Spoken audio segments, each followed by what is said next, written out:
Good evening, everybody. This is your host, Huge Pop from the Huge Pop Entertainment. With me tonight, I got Bill, but our special guest tonight, he's a retired American professional wrestler. He's best known for his time in ECW in the 1990s. He is a former and the youngest ever ECW television champion. Welcome to the Drop Zone, Glen Osbourne. Glad to have you, my friend. Hey, guys. Thank you very much. It's great to be here. Thank you for coming on. I appreciate Sure taking the time out of your time. Bill, I thank you for setting this up. Thank you for being part of the Huge Pop Entertainment. Man, you're an amazing co-host, man. It just amazes me, bro, how you get these figures out, and we'll get to that a little bit later on the show. So, as our guest, Mr. Osbourne, I mean, I asked this question. It's probably the dumbest question I've ever asked in my life, but I ask everybody because I'm curious. What was growing up as a fan like? I know you're in the business, but as a fan, what was that like? Oh boy, growing up as a fan, it was everything. It was something. It was started off as a pastime and just something I was very interested in. From the time I was 7 years old, I caught wrestling on TV, and I was just, I was amazed by it. And I got more and more into it the older I got. And growing up as a fan, it's everything. You're always waiting for the next weekend for the next TV shows. And any chance I had growing up in Philly, the Philly area, we had the Spectrum in Philly and the Civic Center. And the NWA would run at the Civic Center and WWF would run at the Spectrum. So anytime I had a chance, unlike today with the prices being what they are, even before I was able to drive, I would go buy a wrestling ticket and just go myself. I would go with friends if I could, but a lot of times I just went myself. I'd jump on the train, I'd go into town, and I'd go to one of those two arenas and I'd watch, every year the Great American Bash was a standing date on my calendar. But just anytime there was a good card or any card, that came through Philly, and if I had nothing to do, chances are I'd probably be down there watching it. And as fans yourself, it's everything. I got so wrapped up in it, from such a young age. So it's very addictive. Was there a superstar that you couldn't wait to see? When I started watching, the first guys I remember were like Bob Backlund and Roddy Piper and Sergeant Slaughter. And I was lucky because being in the Philly area, we got all different territories, from WWF to AWA, World Class, NWA, UWF. We got a ton in our area.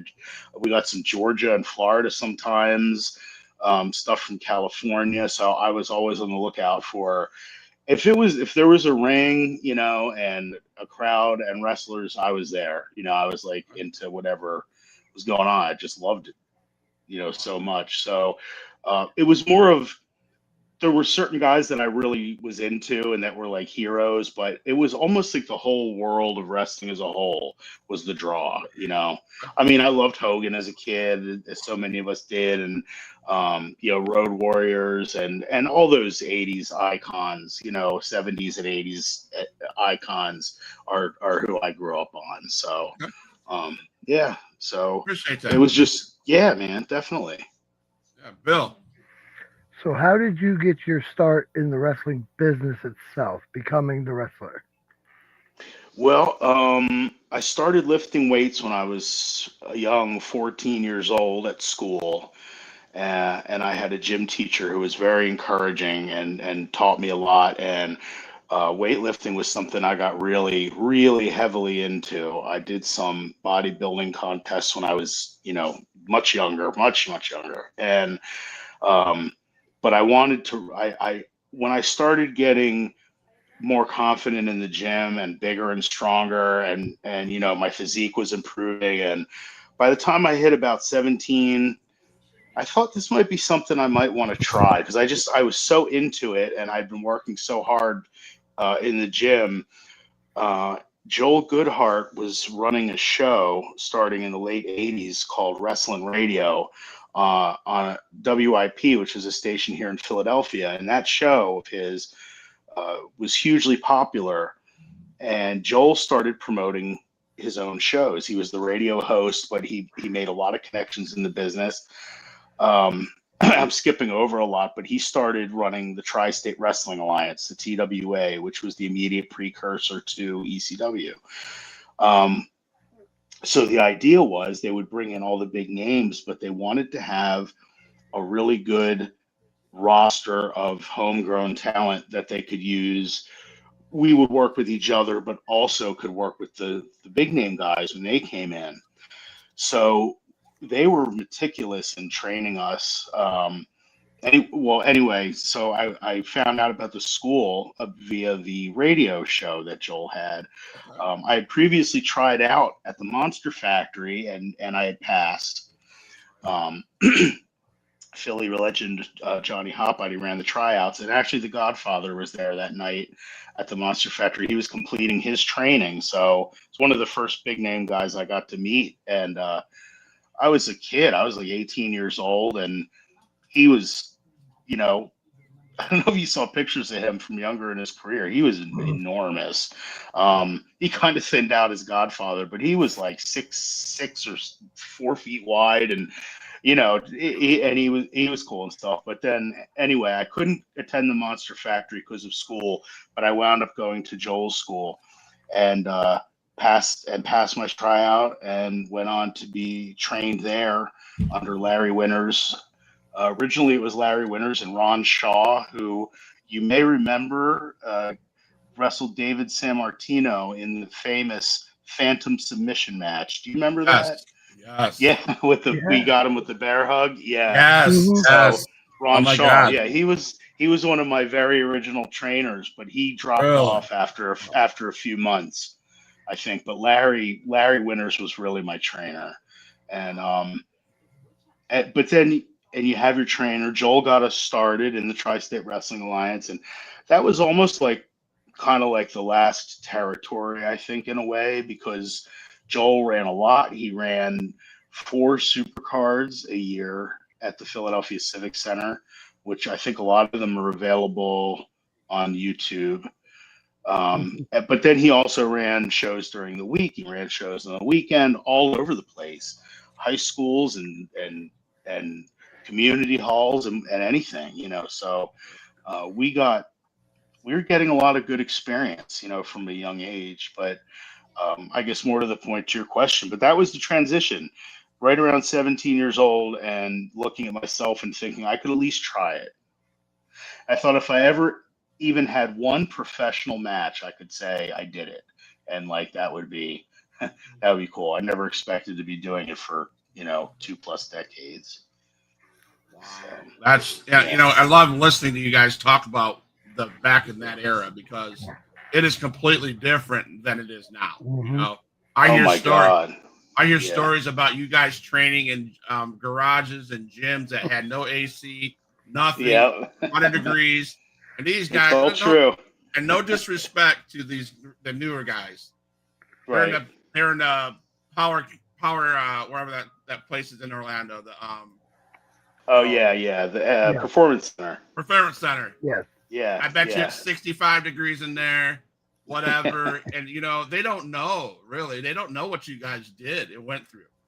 I mean, Yeah, it was different. And it's all true. Joel's school, it was called Ringmasters Wrestling School. That was the Tri-State school. Um, it was in the back of a big gym in Philly, and absolutely no air conditioning in the summer, no heat in the winter. There was the ring in the back of the gym with a curtain pulled across, and we were all. It was heavily. It wasn't mandatory, but it was very heavily impressed upon us to spend an hour in the gym at least before we trained in the ring that night. And we would train, 5 nights a week. And Larry Winters, who trained me, was very patient. He was the perfect trainer for me. He wasn't. We did all the drills you hear about over and over.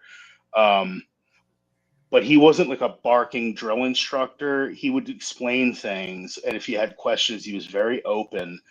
And, like in the summer, there were some times when I felt like I was going to throw up. So he wasn't like, just go throw up in the corner.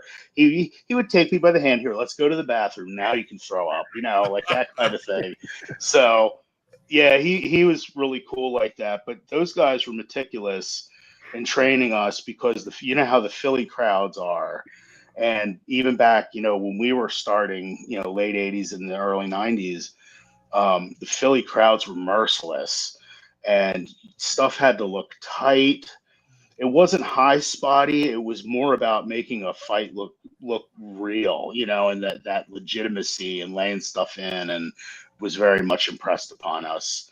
And kayfabe very, very much impressed upon us. Like, absolutely, that was mandatory. Larry was very, there was no black and white with that. It was just stay apart and stay. If we were doing promo stuff, one of my big rivals was Jimmy Giannetti, was his name, and wrestled for a long, long time all over the place. But we were teenagers, like 17, 18 when we started, and he was a face and I was a heel, and we were feuding. And we'd go to these places to do promos, and we'd want to hang out together. And like if we were at a fair or something, if Larry saw us anywhere near each other, it was like, nope, you get apart. It would be inconceivable to us to, like, now, like, oh, we really put on a great show and take selfies. Like, that was, oh my God, you'd have been blackballed and beaten and everything for that. I always say the values that we were taught, coming up in my era, pretty much get pissed on an hourly basis nowadays. So I don't even know how much really translate over from what we did, like as far as just working in the ring. I don't think a lot of it's getting to the point where they're taught how to do, I digress, but they're taught how to do one thing. I think we were taught how to do something else. Yeah. I agree. So we have fans. We have a couple guys in the chat that want to ask a question. So I Sure. want to honor that. Sure. So this Dan Fenley, what's your favorite championship you've ever held and why? Oh, thanks, Dan. The most well-known one, obviously, would be the ECW TV title. So I that always comes out, but my home base, I mean, I work for so many places, but the ECWA was my home base for many years. So winning that title, winning their singles titles, I held the heavyweight title there and the Mid-Atlantic title. So those both meant a lot to me. So I would say those two in the ECWA and the ECW TV title. But anytime you're given that trust, to run with a belt, it's always an honor. At least that's how I look at it anyway. Mm-hmm. I've always looked at it like that. It's not a lot of in our sort of jaded, the way we become, there's this belts are just a prop kind of thing. That can be true sometimes, but also a lot of the time, if you're booked for a title run, it's because you either can, you're the best worker, or you can, draw fans or whatever it is. So most of the time there is a reason, and it is a privilege to be chosen, to hold a title. So that's being diplomatic, but I would have to say those were the ones that probably meant the most. I'm going to piggyback off what you said. Okay. Mm-hmm. So we just got done with the World Series, and the Dodgers won, and all the crowd, the players, they were so excited. They're popping champagne corks and stuff like that. Mm-hmm. Super Bowl champions. They win that. I don't want to break kayfabe or anything like that. Is it that exciting for you guys when you get the nod to saying, "Yep, you're winning that belt"? Is it that exciting for you guys? I mean, I guess everyone's different. I mean, I guess some guys get excited depending where you are because they're more in it for the money. And then other guys, famously, like guys like a Bret Hart, holding the title really means a lot to them, So I guess everyone's different. I was really excited because of my youth too, when, for the TV title, the ECW TV title, because the promotion was growing the way it was. They got the TV deal with Sports Channel, and to to have that title at that young of an age, Todd really did me a solid with that. You know what I mean? Yeah. So All right. giving me that ball to run with, being that age and everything, and wrestling the Superflies and those guys, was pretty cool. Okay. So All right. Thanks, Bill. Piggyback off of that. Where'd you win your first ECW title? Who did you take it off of? ECW, the TV TV title. title. Yep. It was there were 2 battle royals, and the winner of those were going to meet for the vacant television title. Johnny Hotbody had it before us, but he had blown his knee out, and so they had a vacancy for the TV title. So they had 1 battle royal that Sandman won, and 1 that I won, and then we met for the TV title, and then I beat Sandman for the TV title at that point. But I think the first one was Johnny Hotbody, yeah, and then he blew out his, yes, I believe that's what it was. I think. And then they had the battle royal thing, and then that match, yeah. Wow, Sandman. That Sandman. dang. I mean, I could just. I don't know, man. That's incredible. That's crazy. Can you talk about any memories you have with? I would say probably one of the icons of ECW. Sure. Sandman. Can you talk about any memories you have that you had in the ring with him or anything like that? Sure. He was a little on the older side, whereas like myself was on the young. I was one of the real youngest. Me and Jimmy Giannetti were the 2 kids. But Sandman was 27 when he started. Okay. So he was a good bit older than us. And he was like, just, loud and outgoing and the whole thing right from the beginning. But he always treated me really cool. He was, I always thought, a really stand-up guy, a really cool guy. I guess when you train with somebody though too, you have a different, because we all went to the school together. They were like a couple months ahead of me, but like JT Smith, Sandman, myself, Janetti, a lot of the legends of Philly, like Tony Stetson, Johnny Hotbody, those guys would come through.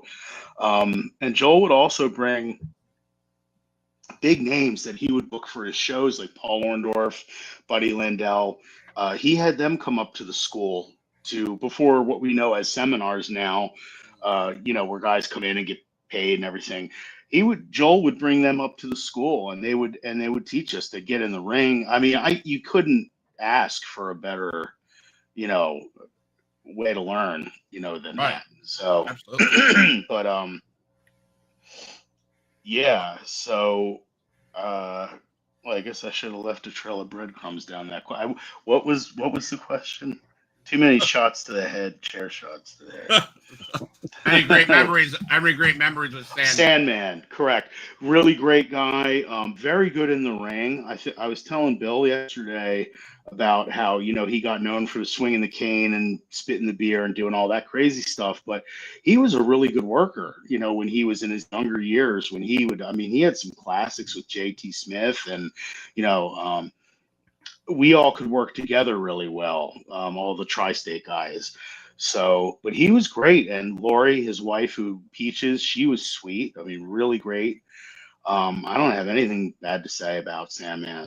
Other than I'm not a partier or anything like that, so that wasn't my scene. But he was really cool, and he was one guy I regretted for just the way the day went. I didn't get to hook up with him at the con, in May, but I'll be doing more of that kind of stuff, so I'm sure I'll catch up with him at some point. Great guy, though. Yeah, Bill. Yeah. I agree on the Sandman. I met him a few years back in Queens. Great guy. Mm-hmm. Let's talk about the early years. Did you have a double, like a wrestling gig and then a side job, like a lot of the wrestlers did back then with the promotions? Early, yeah, I did early on because I was still in school for a lot of my early years. I was in college When I started, actually, I was in art school briefly, and that's when I started. That's when I tried out at the Monster Factory, and that was in '89. And then art school didn't work out, so I went to college, university, and I wrestled through my entire college, and wrestling really helped with bills, Mhm. But I did before I was in college and I was learning. I had a job in landscaping, brief, and then but mostly I did other jobs like bouncing. Landscaping is way back. That's when I was training. But yeah, while I wrestled, I did a bouncing gig for a while, and then I wound up doing and then for 30 years, I've been doing training, like athletic training, personal training, all that kind of stuff. So over the years, like when wrestling was banging, I could just wrestle full time, and then when wrestling slowed down, I could start training some clients again. Um, I was bouncing and wrestling in the early 90s. So that was a cool gig. On nights I didn't wrestle, I'd bounce. So yeah, that kind of stuff. A lot of us over the years would supplement here or there when needed, but it was always in those kind of fields. It was either like training people to work out or bouncing or that kind of stuff. Kind of adjacent fields, to wrestling. So, but yeah, it was cool, going to college and wrestling at the same time.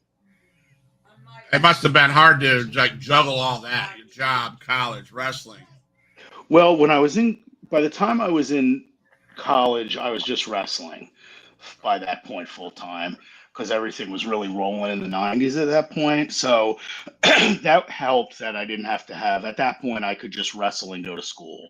So that was cool. And it's funny because my professors were really supportive of it and they would let me reschedule things if I had to, like reschedule projects or exams because I'd be going on the road. I just come to them with it ahead of time, and they were always, "Oh yeah, go ahead, you got to work." That's so cool, And I'd go do that, and then I could come back and take the test or whatever. So they were very accommodating. I went to Westchester University, which is Yeah, right outside of Philadelphia. So English major, right? yes, correct. So yeah, good call on that one. Hey, And uh, Billy, you're in PA, right? No, I'm in New Hampshire. You're in New Hampshire. Why do I keep thinking you're in Pennsylvania? Yes, you're in New Hampshire. That's right. Same time zone. have Mhm. Yeah, another so question from the chat, if you don't mind. sure. Yep. First off, Grossy Bears, please hit the follow button and like button on that YouTube channel. Allow us to grow the YouTube channel and get more guests like our guest on the show right now. So her question is, was there anyone in ECW didn't get to wrestle but wanted to? Oh, that's a great question. Um, there were guys I would have liked to have wrestled when it switched over. I was like right when it switched to Extreme was right around when I left. So there were certain guys that I would have liked to. There were guys that I did wrestle from Extreme during that time too. They were working independents too, like Axel Rotten and um, God, there were so many guys that I was fortunate enough to work. I'm trying to think. There's got to be somebody in there. I'll have to come back to that. I did get to wrestle most people at that point. Um, wow, that's an excellent question. I may have to put a pin in that and come back to it if that's cool. Yeah, Get some names Mhm. knock around in my head a little bit. There's got to be somebody. chair Um, shot. yeah, sheesh. I mean, during my era, I would say I got to wrestle pretty much everybody. If it wasn't on TV, it was on a house show somewhere. I would have liked to have had one good, solid singles match with Terry Funk, I would say.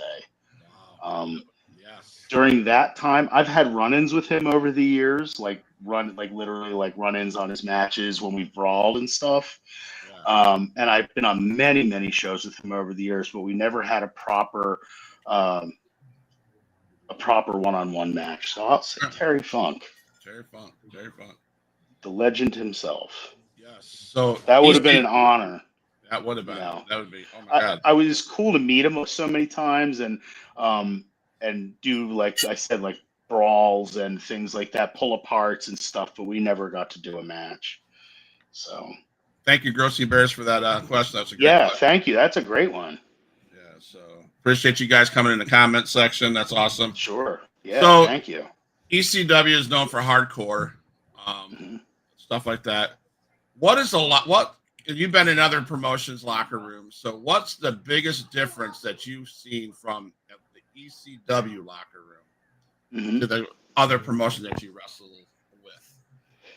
Oh, wow. I would say ECW in those days, in my era there, I feel like was much more team oriented. Not that it wasn't later, it was very team oriented, but I was there before it started getting kind of the darker, seedier side.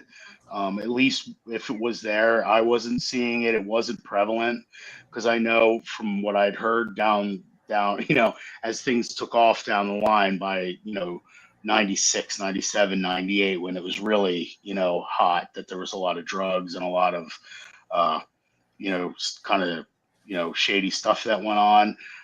That wasn't the case, at least when I was there during my era. It was more, I felt like we had that attitude, like we're trying to do something different, but it seemed, I don't know, it seemed a lot cleaner to me. I was more, the booking had changed from Tri-State, which was more of a darker, grittier kind of feel, to early ECW TV, which was kind of cartoonier. I think I was talking with Bill about that the other day. It was kind of booked more like, not Memphis, but more like WCW in the early 90s, like with characters. And it was kind of, it got like oddly a little more family friendly or something. It got a little more civilized for that period. So yeah, none of that crazy stuff. I mean, there was still some of the hardcore stuff, but it wasn't there yet. It wasn't quite to that. It was still Eastern Championship Wrestling, and I just hadn't gone down that dark rabbit hole quite yet. That came later.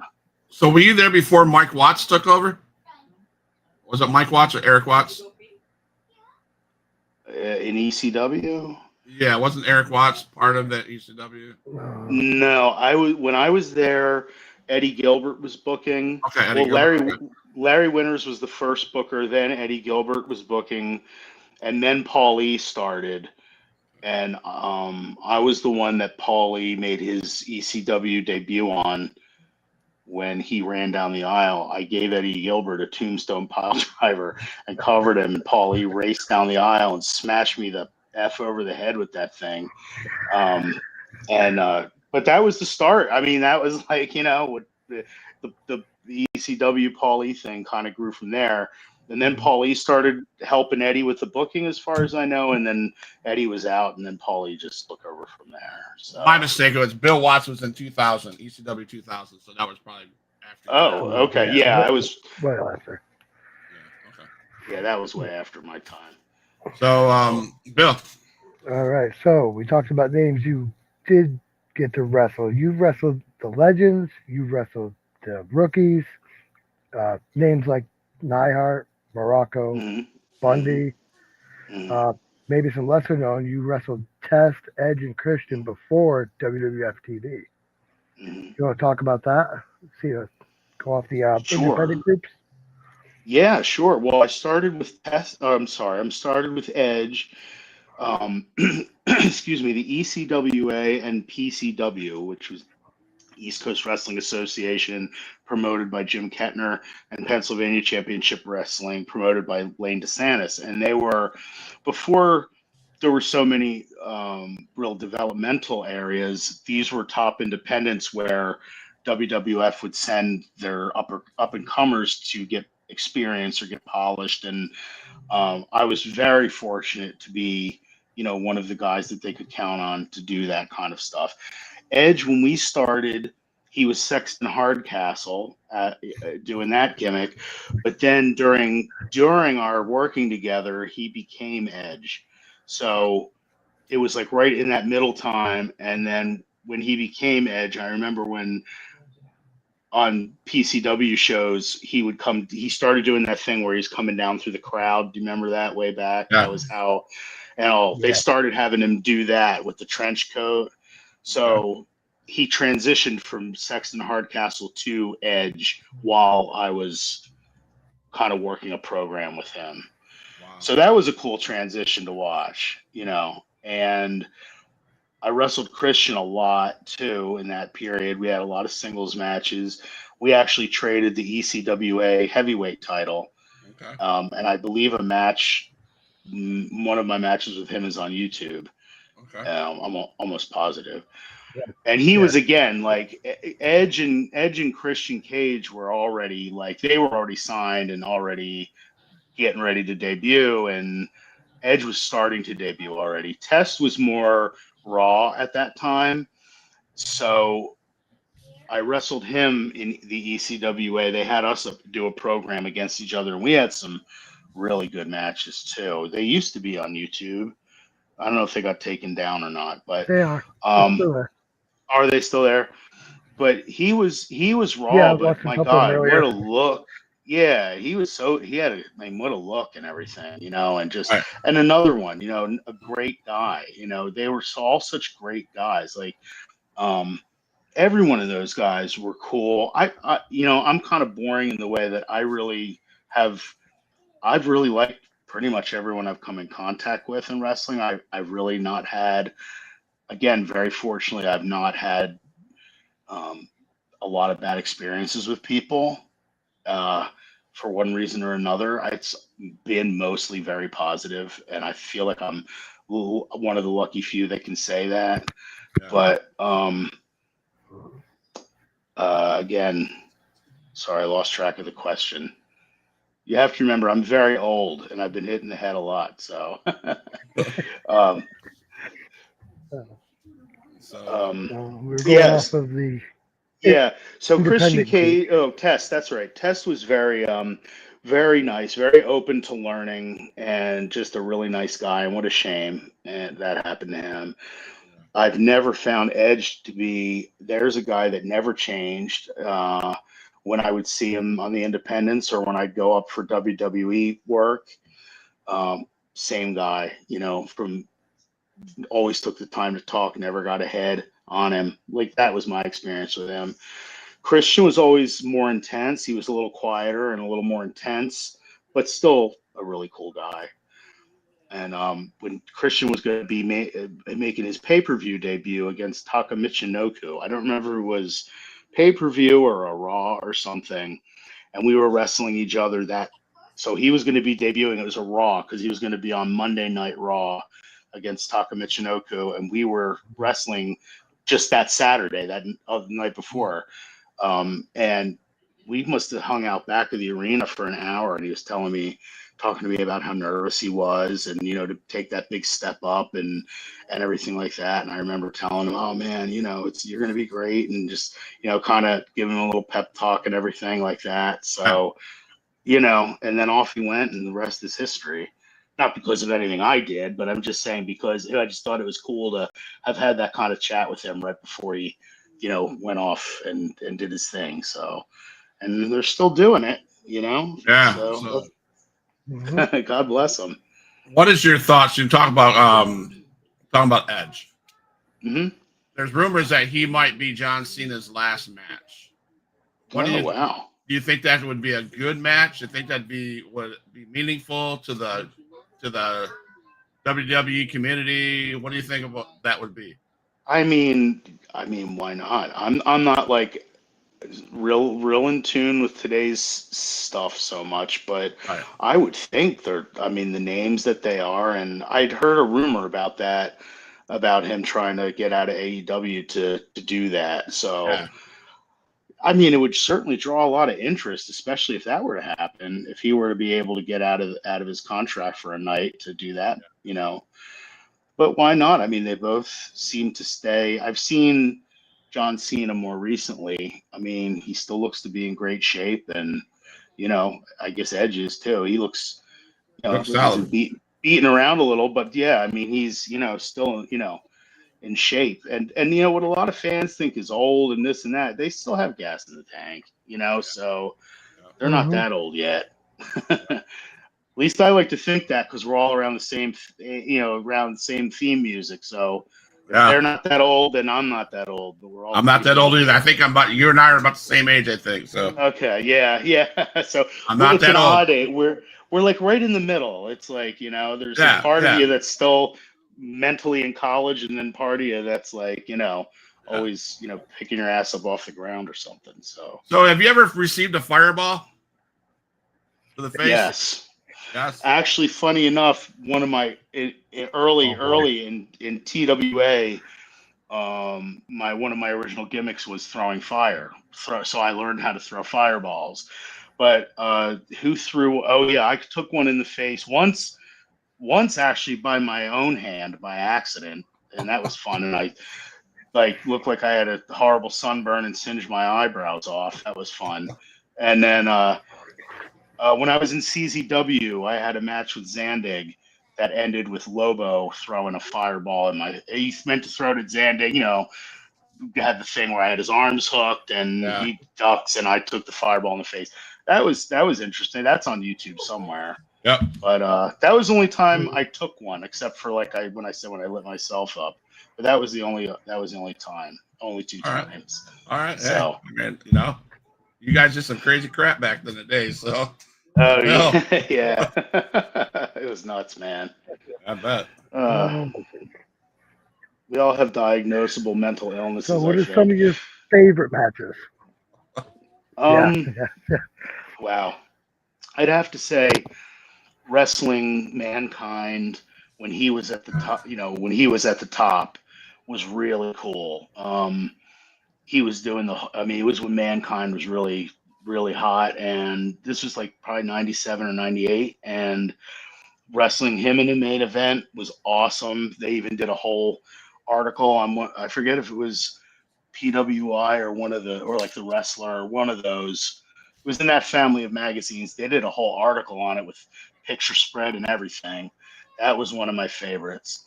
I had a match in 2001 against a guy named Ty Street, who you may not have heard of, but we had been running a program, and it ended in a really spectacular cage match, which was the only match I had ever, I think, done where the crowd gave us a standing ovation. I've had a couple times where I've come back through the back and gotten one from the locker room, which was, unbelievable. But that was the only match I can remember with the fan when we had that cage match where the fans gave us a standing O. Which was like unbelievable. That I don't know. That's in a private collection somewhere. I don't know if that's out there floating around anywhere. But so that one will always stand out. There was a match in 1994 where I was wrestling Derek Domino in a cage, and it was the one and only time I ever jumped off the top of a steel cage. And it was one of the high ones. It was like an old WWF cage, and I'll never do that again. I almost knocked myself out, but I decided, all my wisdom in my 23-year-old wisdom, to climb up on the top. I had no real plan. I was just going to go up there because I thought it was cool. And once I stood all the way up there on the top, and I was like, holy, now I got to come down. So I did a diving, headbutt, which and almost killed myself. But it came off all right. There's pictures of me flying. I have one somewhere that someone took of me, soaring in midair. But yeah, that was interesting. There's so many. There's so many. I could sit here all night. Anytime you get to wrestle, anytime you wrestle like a big name is exciting. Oh yeah, one of my favorites was I was actually in a main event against Tito Santana. It was 1994. He had just come out of the WWF, and it was the night of the O.J. Simpson White Bronco chase when that was happening. Okay. I think it was a Friday. So we're at the show, and we're all in the back in the dressing room. We all have that on the radio. Back then, there were no cell phones to watch or anything. So we're all listening to the White Bronco chase in the dressing room, and everyone's, getting up and doing their match, come back and listening again. And Tito said to me that night, I was always taught defer to the veterans. And I said to him, what would you like to do tonight? And he said, I'll tell you what, why don't you call it tonight? And if something doesn't sound right, I'll step in, but why don't you do it? And I was floored. And that match will always be very special to me too, and Tito will too, because I saw him on tons of independent shows over the years, and just another one, just a superior guy, great, great, great, great guy. So that one, again, I could bore you with these all night, but that was another great one that I really have fond memories of. And then guys that work a lot of programs with, guys like Derek Domino or Harley Lewis, and name these Philly guys, Tony Stetson and, Jimmy Janetti and all these guys, DC Drake, whenever those guys that it comes so naturally, you just reach out, you lock up, and you're just there with each other, so Right. that's cool too.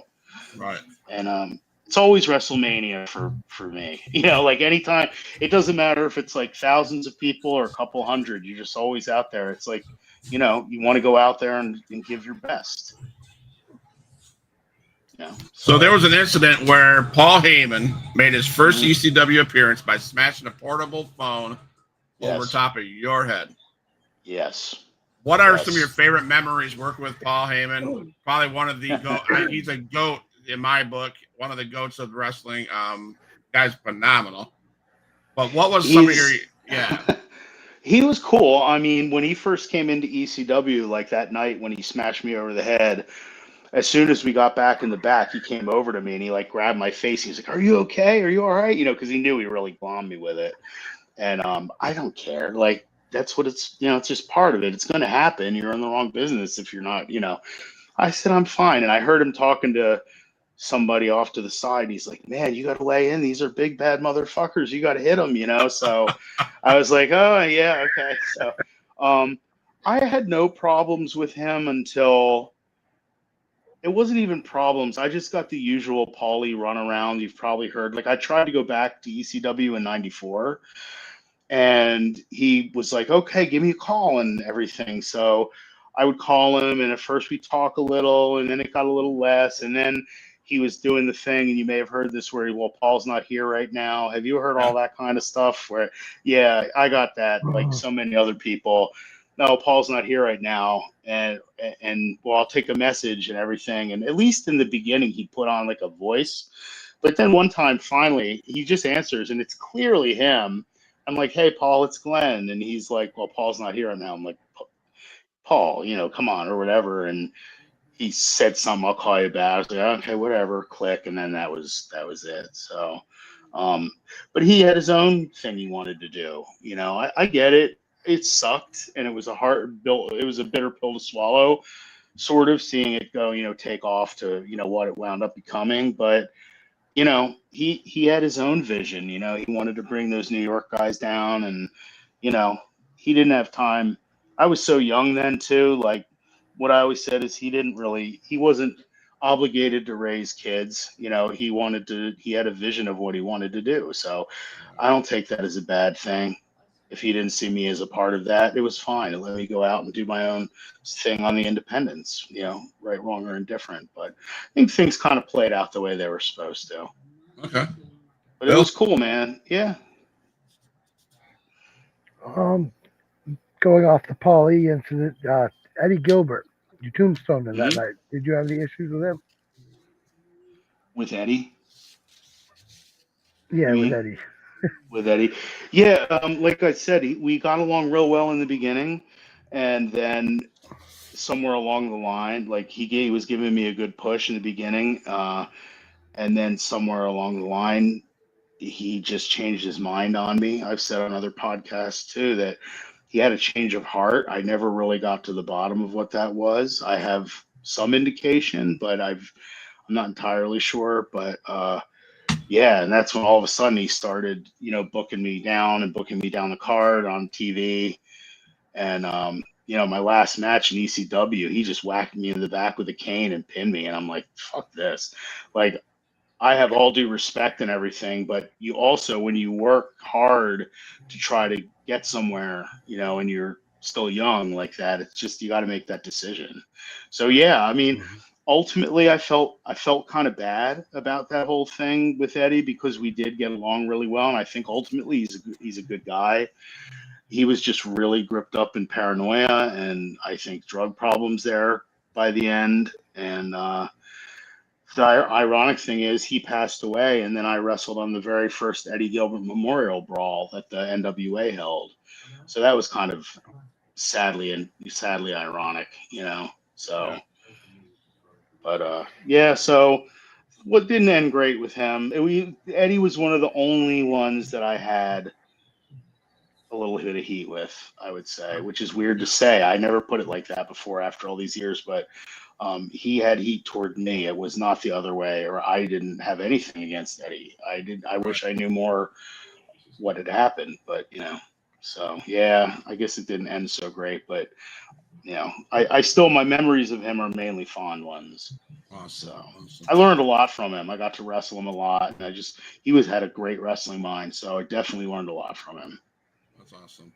Yeah. So, friends of the show, this guy, he's TCW, you know, he ECW, etc. Chubby Dudley, Oh my God, yeah, a good friend of yours, I'm sure. Is there absolutely. Love that. any stories that you could share with Chubby and you? Oh man, yeah. Well, God, he trained at Joel's wrestling school also, um, and he was originally known as the Hell Rider, and the Hell Riders was a tag team with him and HD Rider, so he was Easy Rider, and then Oh, our friend Pat Kelly was HD Rider, and they wrestled as the Hell Riders, and Bay was just, I mean, a true brother from the beginning. We just got along famously right away. He's always been one of the nicest, most humble, down to earth guys you'd ever want to meet. Um, and just being real buds for a long, long time. And then when he got into the promoting end of he wrestled for the ECWA for a while as the Hell Rider.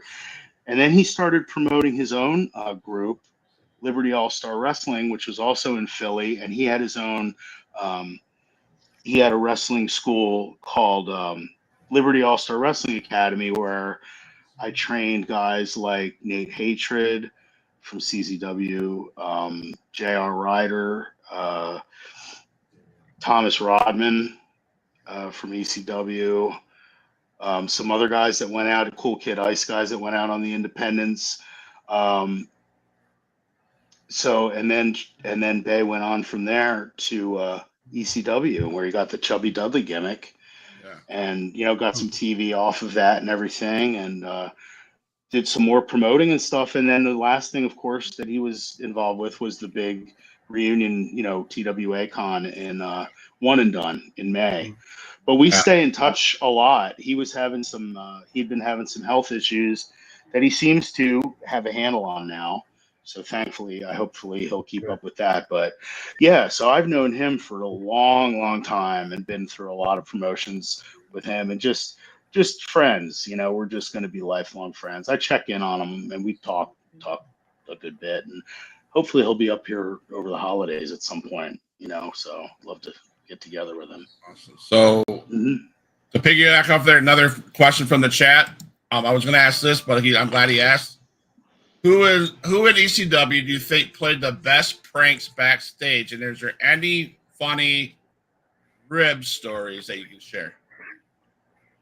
Oh, stupid stuff like who was it? Um, was it Tommy Cairo I don't know if it was him or Metal Maniac, put a bucket full of water on top of a door and like just kind of creak the door a little bit open so the bucket could, you know, sit up there, and somebody was going to get stuck and Sandman saw it and he's like, who the fuck put that? He's like, that bucket's going to take a bump and land on somebody and everything.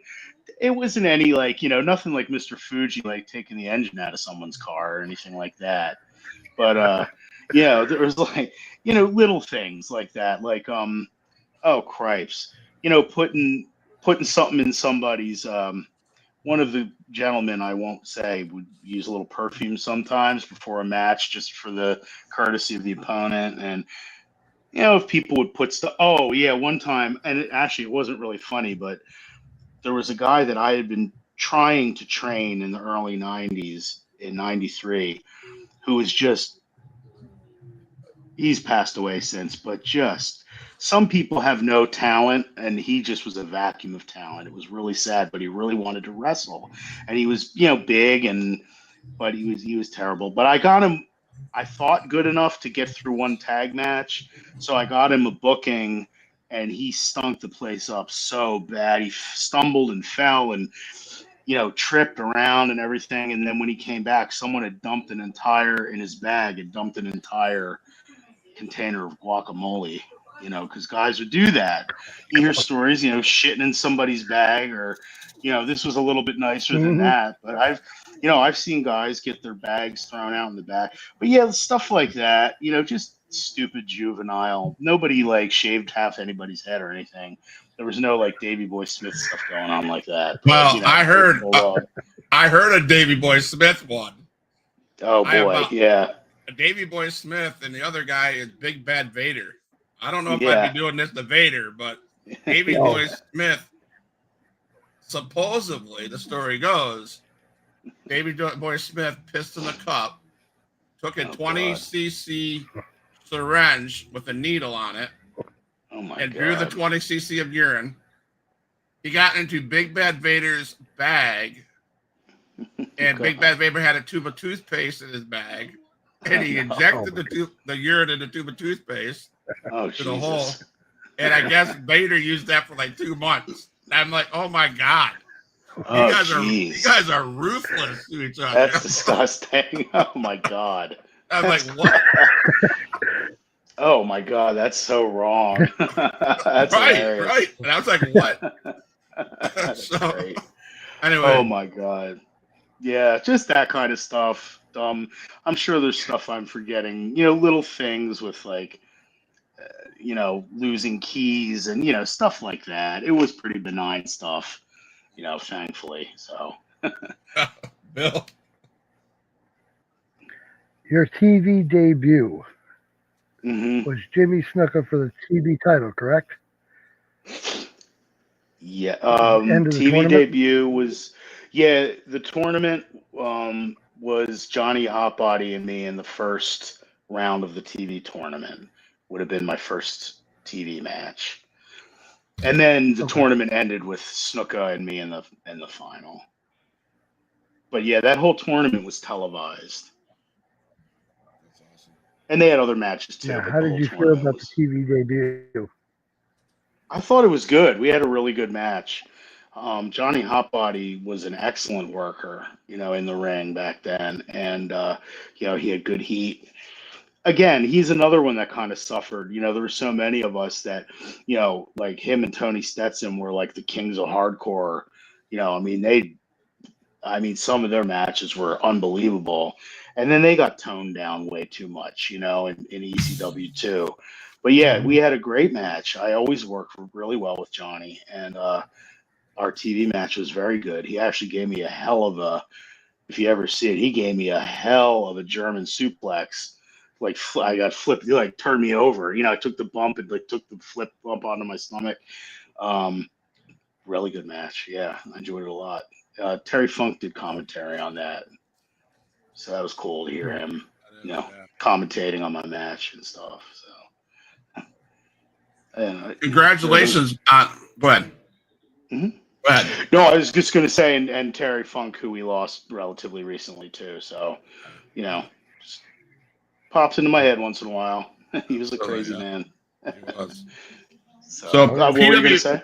PWI Top 500 for 12 straight years. Congratulations. Oh, thanks, man. And I think you reached 128, I think, or something like I read. That was the high point. Yeah.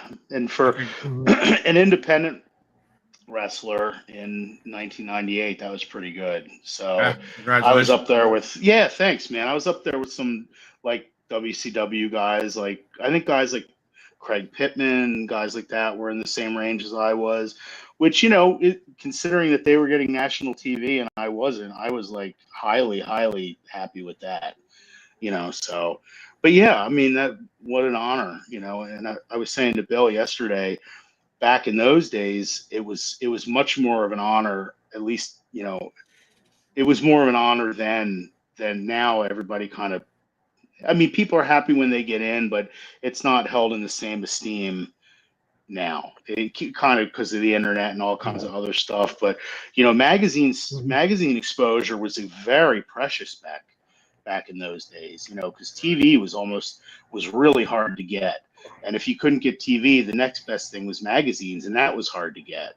So being in the PWI 500, even if it was for that one time in the year, was awesome, because it Yeah. was your name was out there, you being seen. So it meant a lot to us, back in those days. So, and I think I was ranked in it up until somewhere in the 2000s, like 05, 07, somewhere, I think 08. so. Yeah. Yeah. Maybe even later than that. I think it actually, well, I retired in 2011, so I think like 08 or 9 might have been the last time. Right. I'm not Yeah. entirely sure. But it was always cool. It was Yeah. always That's cool. a great Always an accomplishment. honor. That's a great accomplishment. Thanks, man. Thank you. But, I yeah, no always felt problem. like it always felt like if the magazines, because like Bill said, I grew up I had, what little money I earned from, my allowance or whatever, if I would get wrestling magazines. And so to me, making it was also like being in the magazines was like so cool, because I grew up in them. And, Yeah. then to be in them was like, holy shit. So, Right. Absolutely. Absolutely. Yeah. Bill? So, The Madman from the Badlands. Where did that gimmick come from? actually, that came from very close friend of mine who passed away last year.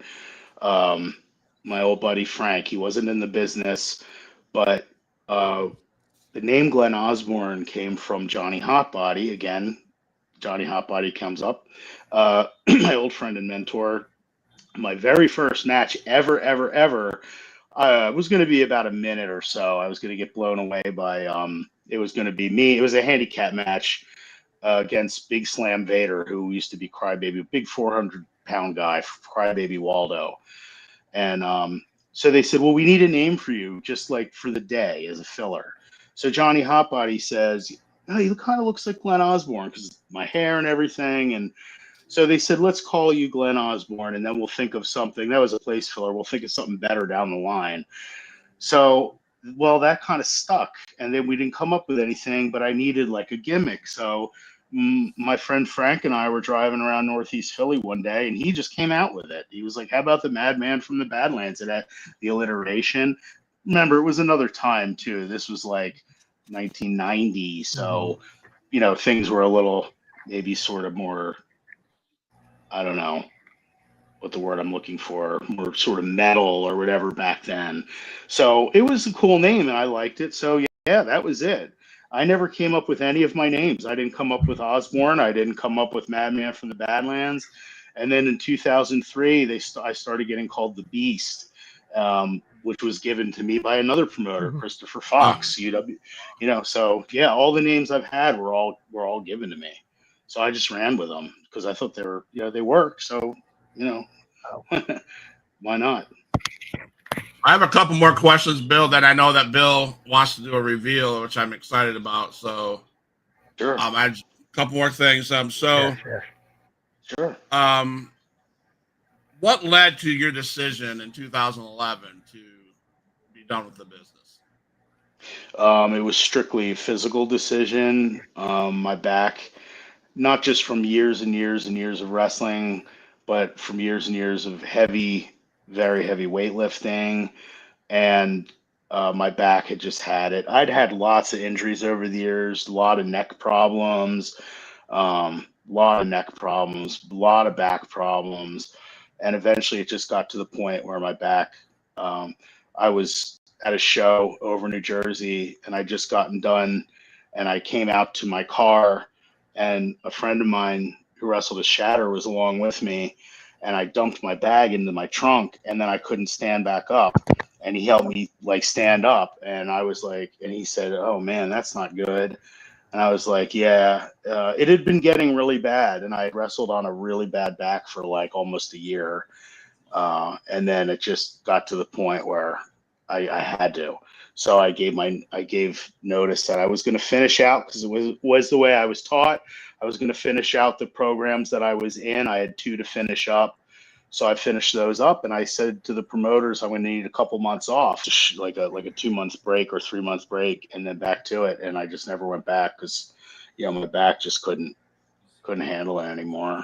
And then, Then it got really, really bad, and I was on a walker. I had to relearn how to walk, and I didn't get. I was telling Bill, different story for a different time, but uh, yeah, I was like crippled, and I'm just now getting off of my cane. Actually, I had been, I was really bad off over COVID with injury and illness and all sorts of stuff. So it's been a long road back, but a successful one. Knock on anything. So I don't know that I'll ever get in the ring again, but um, you know, you got to think of your health first. Absolutely, 100%. Yeah. Yeah. You talk about the charity work and the community service work that you do.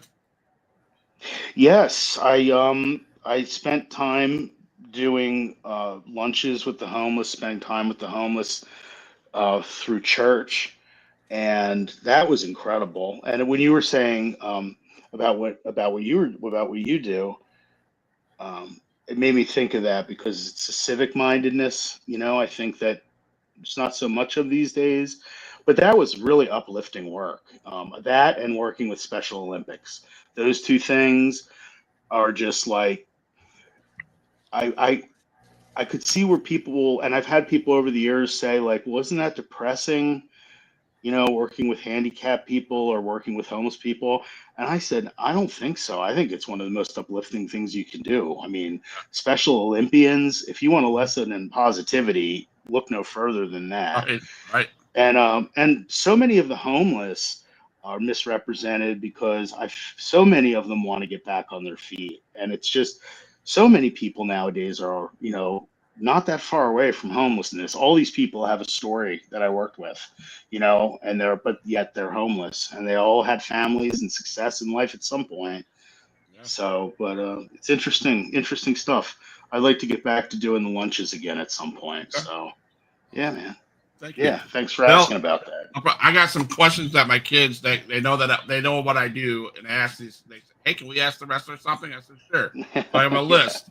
So I'm going to do the shoot questions, Bill. Then I'm going to hand it over to you, and you can do your thing. All right. Cool. All right, Bill. Alrighty. All righty. Sounds I call good. this my rapid fire style question. So, what is your favorite non-wrestling hobby? Weightlifting. Okay. So I drink a lot of coffee. My kids go, "Do you like coffee or energy drinks? Coffee. Heel or face? Heel. Best place you've ever eaten on the road? Best place I've ever eaten on the road. Wow. A crab place and seafood place in Maryland, and I can't remember the name of it, so that's not of much help. But yeah, whatever that was called. That. All right. Oh, in South Philly, like a really authentic Italian restaurant, which again I can't remember the name of. But those two places. So you said Italian. So do you eat pizza? Sometimes, yeah. Sometimes if I feel like, I need all my macros, I get my carbs and, and proteins. So yeah, once in a while we'll get one. So one of my kids says pineapple on your pizza. Yay or nay? Yay. Okay. What's your dream opponent? Past, present, or any company? Ric Flair. Okay. This is my favorite one. I had to ask. Mm-hmm. This is one of my favorite ones. Would you rather take a chair shot or would you like to step on Legos? Oh God. Right. Chair shot to the back or the head? Well, they don't really do them to the back or head. They didn't say. They wanted to know if you'd rather step on Legos or get hit by a chair. Cripes. Probably step on Legos. Chairs hurt, that's not fun. Especially, they don't do them to the head so much anymore. They did when I was working, but getting slapped across the back with a steel chair. The Legos at least will be, that's not, there's not nearly the velocity involved and the impact involved. It hurts.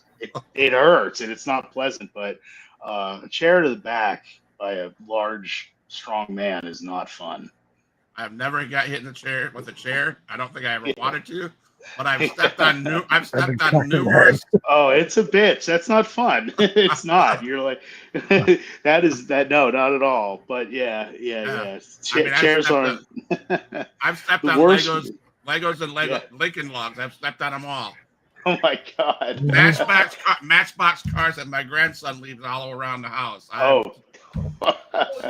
Hey, you might have a new match, I've taken where you throw it. some Legos down on the ring and guys will Yeah. step on them and stumble around, then take a chair, all that. Could be something good. I think they just So did that at AEW. I think so. Yeah, he did. He did. Yeah, he did. So Oh, I saw that thumbtack thing, that spot with Marina Shafir yeah. with the thumb. Oh my God. Yeah. Anyway. So I met Bill probably 3 months ago, I think, Mm-hmm. or Probably. 2 months ago. We were 2 months ago, and I was just Okay. scrolling, and I was like, "Oh, this guy's interesting," and I messaged him. I asked him about his figures, etc., etc. And then out of the blue, I'm like, I need a co-host. I wonder if this guy seems pretty knowledgeable in the old school stuff. And I'm like, okay. So I reached out to Bill and I said, hey man, how would you like to be a co-host on a Wednesday show? And he's like, are you serious? And I'm like, yeah, and so I had a video conference with him, and he showed me some of the things he does as a hobby or as a career, is what I would say. I don't think it's a hobby, it's a career. And He does excellent work. I was amazed. So I was like, man, let's get together to do this. And Mhm. it's been a blessing since we started, and he's came a long ways. The first 2 interviews, he didn't want to be on camera, so we had a little, whatever. Now he's here on camera. He's doing great things. He's stepping up, and he's even getting talent to come on the show. So that's phenomenal. Every week, he's super excited about get on the show and getting this talent. That's awesome. So Bill, I say thank you for setting all this talent up for us, and that's it's been an amazing ride. Thank you. I say that because I want to say this. Bill has something he wants to share with us, and it revolves around our guest, Mr. Glen Osbourne. So, Bill, you take it away, man. So I made a custom of Glen Osbourne. Oh, I don't know, probably a year ago. Probably something like that. It was about a year ago, and Mm-hmm. I've been talking to Glenn ever since. And I just got to thinking probably about a month ago that it needed to be updated. It wasn't scaled properly. Glenn's built like a big man. He's got the big shoulders, and I didn't have it right. So I did an updated version, and this is the first official reveal of the updated, Oh my God, fully that regular is scale awesome. That is figure. sick as hell. Holy crap, Bad man! man That's from the background. incredible. That With is the Osbourne, unbelievable. We with got the the right chain and boots. everything. That is sick. The boots Oh yeah, look we got the chain, phenomenal. we got the tank top.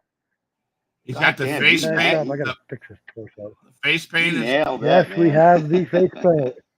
that is Oh my We badass. have the God, face paint. that is so cool. That is badass looking, man. Thank Thank you you. so much. That is amazing Absolutely, work, thank you. man.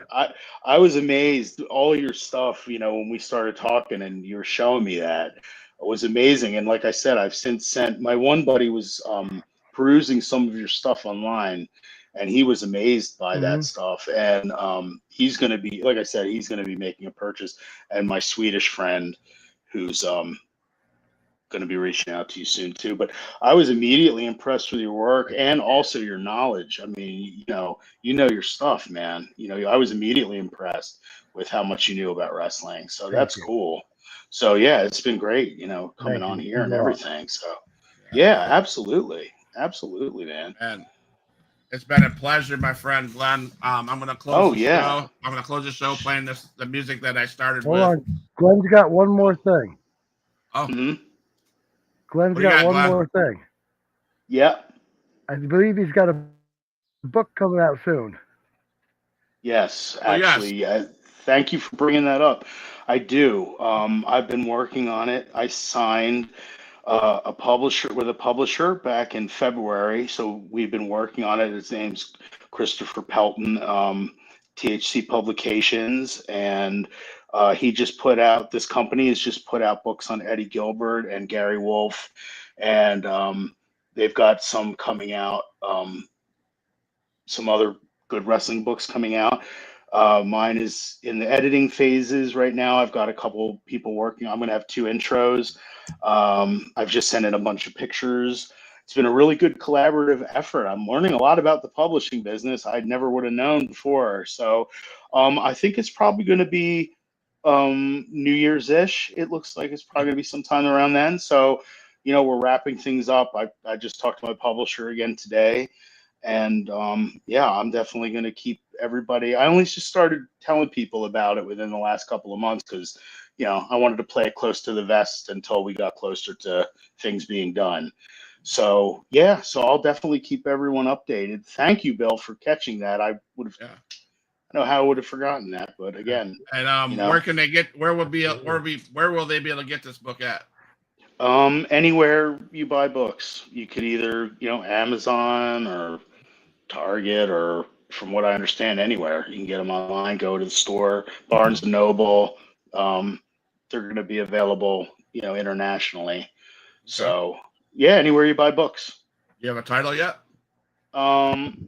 Not yet. There's a couple tentative ones. I won't spoil it yet, but there's a couple of tentative ones that I'm probably going to go with. There are 2. I'm probably going to go with one of those 2. Okay. So I'm whittling it all down, and yeah, man. So I was thrilled to. Again, I'm thrilled for that. So thank you for bringing that up, and I'll definitely keep everyone updated. Absolutely. Now, where can people see you at? Are there any conventions coming up that you're going to be at? I'm actually going to be this Saturday down at the 1CW show in Houston, Delaware. I'm going into being inducted into their Hall of Fame.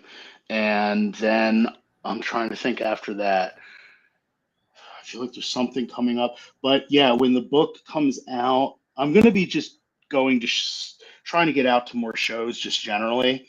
And once the book comes out, I'll be going back to more conventions and stuff like that.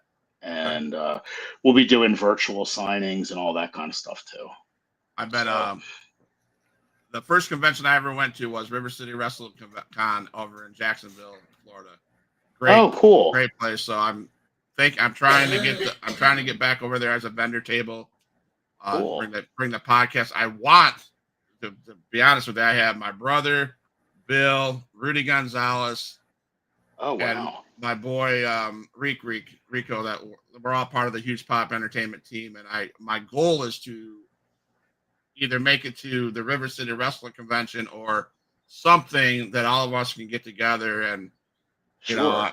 I will bring my wife with me. She loves to do these things. She hates wrestling, but she loves to support me. So that's cool. But no, I want to get there. So maybe I don't know if you've ever come to Florida. I don't know how or what. Well, my mother-in-law lives in Sarasota, and we're going to eventually retire there. So definitely have ties. There are tons of friends. If you're involved in wrestling, you probably know about 1 million people in Florida. So yeah, absolutely. know lots of people there. Yeah, I was talking to Fonzie cool. about that earlier. Huh? Oh yeah. So cool. But no. Yeah, thank you, Glenn, for coming everybody's on. down in Florida. Yeah. Oh, everyone heads south. Yeah, if you're in wrestling, it's like you're destined to end up in Florida or somewhere down south. It's cool. I follow promotion down here, and I follow promotion in Panhandle. I got to give these guys a shout out. XIW, Extreme Impact Wrestling. I'll throw some names out there you might know. John Saxon, Adrian Whisper. Oh yeah. Damian Wayne. Those guys. They run a. Oh yeah. Oh my God. Yeah. They run a. Hardcore wrestling show down here in Panama City. Oh, cool. They're coming up with their final show of the year in December. It's called Chaos in the Cage, where every belt is fought for in the cage. So that's a good event to go to. So. Oh yeah, those guys. That's like, see, guys like that. That's like the backbone. Those guys are like badass backbone of wrestling kind of dudes. Yeah. That's great, man. That's good. That's wrestling. Yeah. Their hashtag is real fight shit. And let me tell you. Nice. That's awesome. I've never seen stuff like that. It's hardcore. They on their Facebook page they reference they're the hardcore. They're the independent ECW. That's cool. Professional wrestling. So that's awesome, man. But yeah, good stuff. I'm gonna play the closing song, man. I'm gonna exit it. Please don't go Cool. anywhere. I'd like to talk to you and Bill off camera. So Sure. hey guys, you just watched our show. We talked to Glen Osbourne of ECW and TWA. Did I get that right? TWA, ECW, yeah. ECW, and what a great story. He has a bunch of stories he talked about, and Bill, man, the reveal of the new action figure. That's awesome. That was sick. Yeah. Man. That's great. Don't forget to check out, look for Glen Osbourne's book, and closer to New Year's, I'll definitely have to get one of those. If you stay up with Huge Pop Wrestling Entertainment, you'll know what day it is, because I'll be talking with Glen throughout over the time. I hope that's okay, Glenn. Oh, absolutely. Absolutely. So, I look forward to it. As we all say at Huge Pop Entertainment, we're for life.